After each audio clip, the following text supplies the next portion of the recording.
Coach Craig here. Leila Hormozi said that all feelings are welcome, all behaviors are not. And I may have made another video on this, but it bears absolute repeating that our emotions are outputs. And as we experience things and as we go through life, emotions come up. They're like summarizations.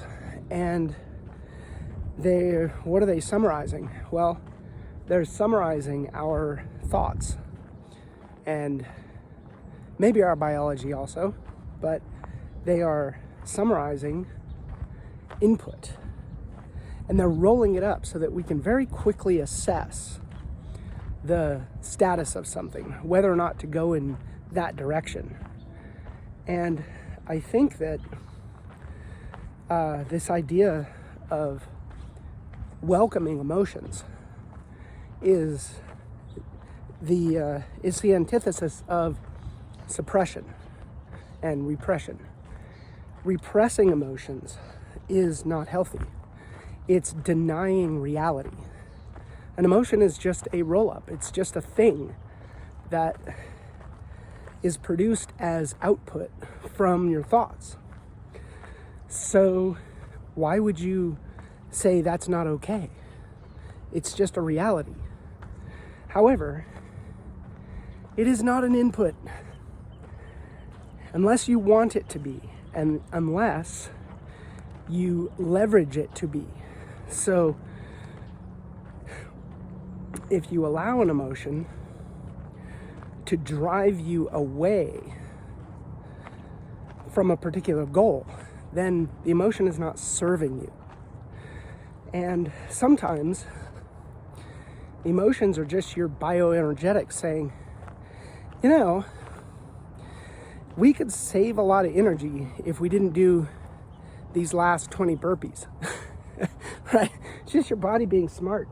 So let your body be smart. Let it tell you that you want to stop. However, your brain and your rational thinking can say, you know what? Emotions, I appreciate you. You're awesome. You're doing your job. However, I have a goal, and that goal, in order to meet it, you're not serving me in order to meet that goal. But there are some emotions that we shouldn't ignore. And we need to acknowledge the emotion before we can decide whether or not we're going to ignore it. So you have to welcome the emotion and say, hey, this is coming up inside of me. Is this valuable to me? Does it serve me? Is it going to get me closer to my goals rather than take me further away from my goals? And so the idea that all feelings are welcome, all behaviors are not, is not a call to ignore what your emotions are telling you. It's just to say that your emotions can be there independent of your behavior, and you need to assess your emotions and then move forward. Determine whether or not your emotions are helping to support your goal or not. Coach Craig out.